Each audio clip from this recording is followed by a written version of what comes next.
As rates of chronic diseases among children have skyrocketed in the past few decades, pediatricians have increasingly looked for solutions beyond the traditional.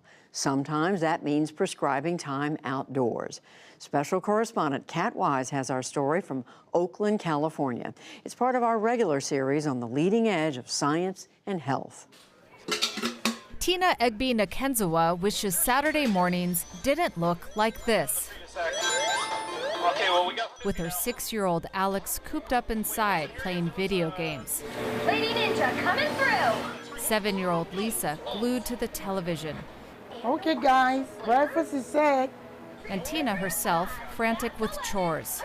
But even when she manages to drag the whole crew out into downtown Oakland for some fresh air, it's not what you would call rest and relaxation. Come here. Alice, watch where you're going. Watch where you're going. Stop playing with the tablet before you fall. The stress can be too much. You know, every day, being a mother, you have to wake up, take them to school, to go to work, get back home, get dinner for them, get them ready for school the next day. It's really challenging for real. What are the barriers to getting outside and being in nature? Wait, Alex, will you turn it off for a second? That's why primary care doctor Nushin Razani has written this entire family an unconventional prescription for the great outdoors. And we made a goal, and I think our goal was to walk around Lake Merritt 3 times a week. How did it go? At this clinic run by UCSF Benioff Children's Hospital in Oakland, Razani and her colleagues check on time spent outside nearly as much as they check their patients' pulse, weight, and blood pressure. Do you think we could bump that up to getting outside every day? Maybe, yes. Yeah. Their goal is to write outdoor prescriptions as often as they prescribe pills, and to keep the dosage high. Depression, anxiety, and obesity rates in America have spiked in recent years, with the Centers for Disease Control and Prevention now estimating that nearly 1 in 5 children is obese. We see so many things that we don't have tools for. And family stress right now is something that or all those chronic illnesses happening in pediatrics. I mean, I didn't go into pediatrics to deal with like high blood pressure and issues that I deal with all the time now, or anxiety or depression. And so I think that nature and this idea of park prescriptions is empowering to me. Come in a circle. On this day, Dr. Razani was taking about a dozen of the low-income families she sees, all with serious inner-city barriers to getting outside, directly to one of the East Bay regional parks, which is actually partnering with the program. You have a beautiful world. The families meet on the first Saturday of the month for what's known as the Shine program. They pile into a big yellow school bus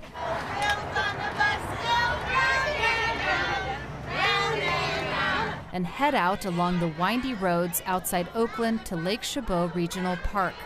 Hello, everyone! Hi. Are you guys excited for a campfire tonight? Yeah! Far from the sounds of downtown Oakland, they're encouraged to run wild without worry. When all else fails, just run around. To think about things both bigger than themselves and smaller. Look at all these little pathways. From the wood beetles, you think? It seems pretty common sense that getting outdoors would be good for people. But does nature actually help to heal? There's growing scientific evidence it does. Studies have shown that exposure to nature can lower rates of everything from anxiety and depression to more surprising things like preterm labor, asthma, and nearsightedness. But why nature is beneficial is not entirely clear.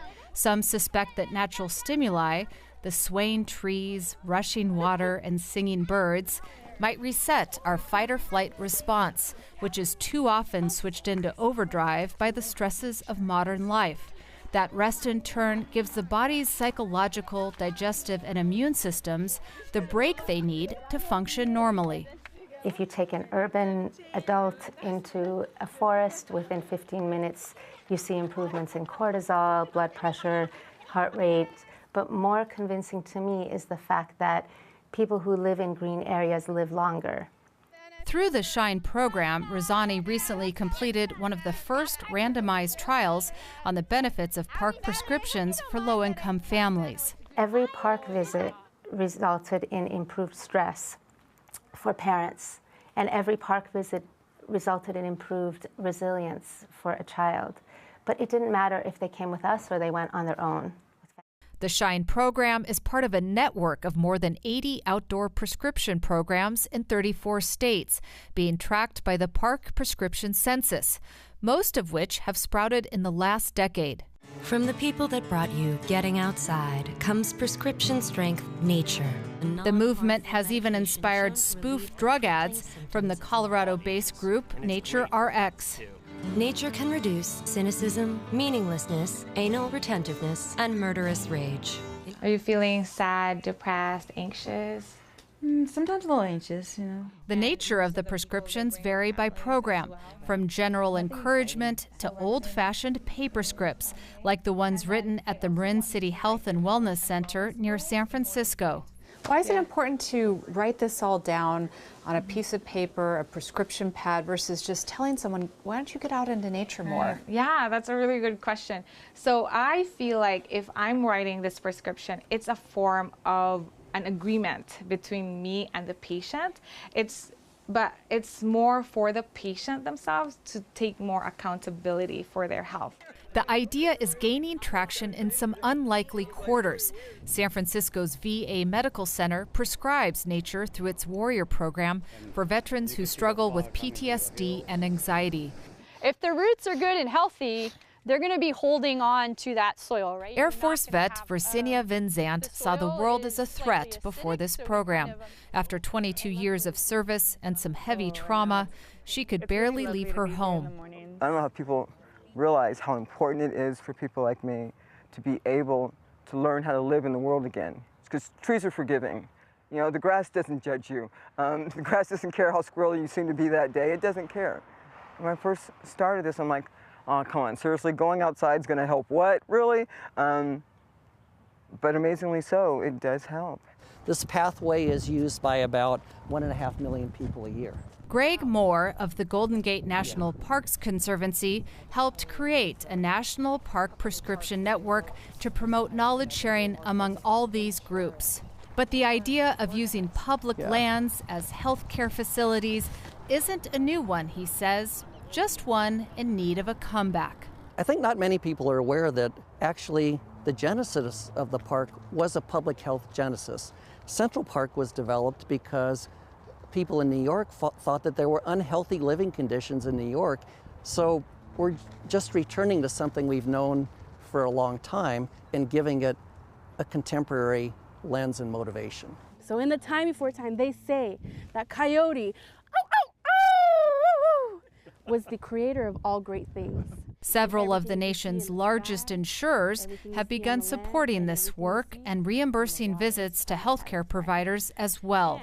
How would you address critics who might say that this is just a fad? I think actually what we're doing is common sense. The problem is that society has shifted so far away from common sense.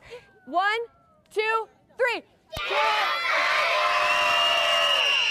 I'm hoping that rather than a fad, that kind of becomes an accepted standard of living and human right, not only for kids, actually for everyone. A human right to fresh air and a taste of what's possible. Is it delicious? For the PBS NewsHour, I'm Kat Wise in Oakland, California.